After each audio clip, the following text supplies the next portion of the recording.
যতই ষড়যন্ত্র করেন, চার দল যখন একত্রিত হয়েছে, ঐক্যবদ্ধ থাকবে, সরকার ঐক্যবদ্ধভাবে গঠন হবে, নির্বাচন ঐক্যবদ্ধভাবে হবে এবং কোরআন হবে, আল কোরআনের পার্লামেন্ট হবে বাংলাদেশে। আজকে মহাসমাবেশ মহাসমুদ্রে রূপান্তরিত হয়েছে। আজকের এই জনসমুদ্র প্রমাণ করেছে আগামী দিনে ইসলামকে আর দেশের দাবিয়ে রাখা যাবে না ইনশাআল্লাহ। ইসলামের বিরুদ্ধে এবং দেশের বিরুদ্ধে যে কোনো ষড়যন্ত্র চক্রান্ত আমরা ঐক্যবদ্ধভাবে মোকাবেলা করবই ইনশাআল্লাহ।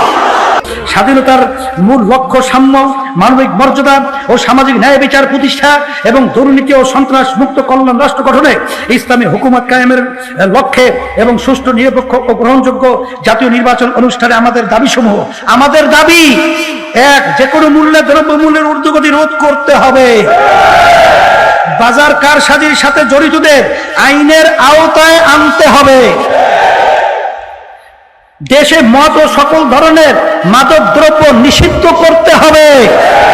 তিন, শিক্ষার সকল স্তরে ধর্মীয় শিক্ষাকে বাধ্যতামূলক করতে হবে, পূর্ণ ও আবশ্যিক বিষয় হিসাবে গণ্য করতে হবে। প্রাথমিক বিদ্যালয়ে মুসলিম শিশুদের জন্য নামাজ শিক্ষা ও কোরআন শিক্ষাকে বাধ্যতামূলক করতে হবে।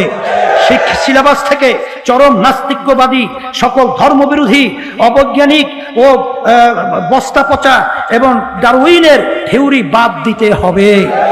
এবার কারান্তরীণ সকল মজলুম আলেম এবং রাজবন্দীদের মুক্তি দিতে হবে। জাতীয় নির্বাচনের তফসিল ঘোষণার পূর্বে জাতীয় সংসদ ভেঙে দিতে হবে। সকল নিবন্ধন রাজনৈতিক দলের মতামত নিয়ে নির্বাচনকালীন জাতীয় সরকার গঠন করতে হবে। তুমি যদি বাতিলের পক্ষে চলে লড়াই করতে প্রস্তুত হও, আমি হকের পথে থেকে লড়তে আমার কিসের ভয়? তুমি যদি বাতিলের পক্ষ হয়ে লড়াই করার জন্য ময়দানে নামতে পারো, আমিও হকের জন্য শুধু ময়দানে নয়, রক্ত দেওয়ার জন্য প্রস্তুত আছি। আমি সম্মানিত আমার মাথার তাজ ওলামাদেরকে জাতীয় ঐক্যের আহ্বান জানাই। আমি আমার সম্মানিত রাজনৈতিক ব্যক্তিবর্গদেরকে জাতীয় ঐক্যের আহ্বান জানাই। আমরা নামাজ কায়েম করতে চাই। জামাত ইসলাম এই কথার উপর একমত আছে না নাই? নামাজ কায়েম হোক, একমত না জামাত ইসলাম? হেফাজত একমত না? ইসলামী আন্দোলন একমত না? তাবলীগের ভাইয়েরা একমত না? পীরের মুরিদেরা একমত না? আপামর তাওহিদি মুসলিম জনতা একমত না? তাহলে নামাজ কায়েম করতে হবে। নামাজ কায়েম করতে হবে, এই কমন গ্রাউন্ডে আমরা সবাই একমত, ঠিক কিনা? যাকাত আদায় করতে হবে, সবাই একমত, ঠিক কিনা? নারীদের পর্দা করতে হবে, শালীন পোশাক পরতে হবে, একমত সবাই, ঠিক কিনা? বৈষম্য বিরোধী বাংলাদেশ চাই, সবাই একমত, ঠিক কিনা? মেরিটোক্রেসি, মেরিটোক্রেসি, আর কোনো মামা চাচার ফোনে পদ দিলে হবে না, মেধার ভিত্তিতে সবগুলো পদ ঠিক করতে হবে, চিল্লায় বলো ঠিক কিনা? আমরা একমত না? স্বাধীনতা সার্বভৌমত্বের প্রশ্নে আমরা সবাই একমত, ঠিক কিনা? আমার নবীরে গালি দিলে রাষ্ট্রীয়ভাবে সর্বোচ্চ শাস্তি তার নিশ্চিত করতে হবে, ঠিক কিনা? এই 10টা কমন গ্রাউন্ডকে সামনে রেখে বিশাল জনসমাবেশ করেন সোহরাওয়ার্দীর ময়দানে, সবাই আসেন। জামাত ইসলাম, হেফাজতে ইসলাম, ইসলামী আন্দোলন, পীরের মুরিদ, তাবলীগ, খেলাফত মজলিস, সবাই একসাথে হন, তাহলে সবাই জানবে যে এই 10টা বিষয়ে আমরা একমত। বলেন, এই ঐক্যতে আপনার দরবার যাবে? দরবার নষ্ট হবে? আপনার দল নষ্ট হবে? আপনার আকীদা নষ্ট হবে না?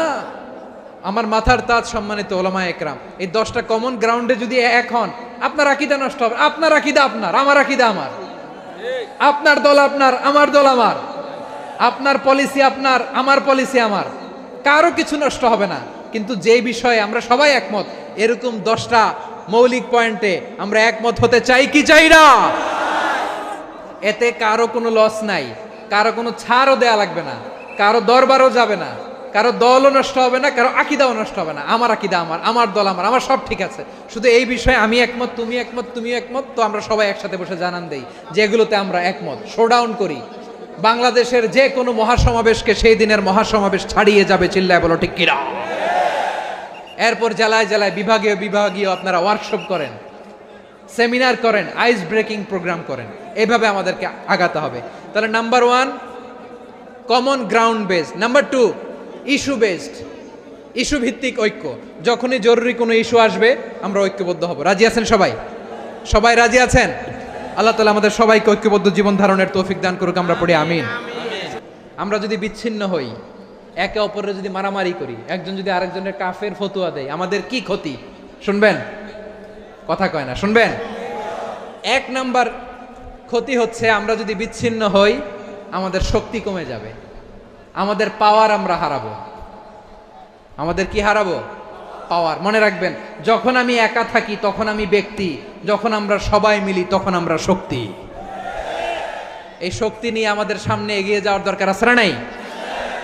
তাহলে আমরা যদি নিজেরা বিরোধে লিপ্ত হই, আমাদের ক্ষমতা, পাওয়ার ছুটে যাবে। আমরা এই পাওয়ার হারাতে চাই না, ঠিক কিনা বলেন? রব্বুল আলামিন ঠিক তাই বললেন। রব্বুল আলামিন বললেন, খবরদার, ওয়াতিউল্লাহ ওয়া রাসূলাহু ওয়া লা তানাযাউ ফাতাফশালু ওয়া তাযহাবা রিহুকুম ওয়াসবিরু ইন্নাল্লাহা মা'আস সাবিরিন। আল্লাহর আনুগত্য করো, নবীর আনুগত্য করো, কিন্তু খবরদার নিজেরা বিরোধে লিপ্ত হয়ো না, নিজেরা মারামারি করো না, তাহলে তোমাদের শক্তি কমায় দিবে কে?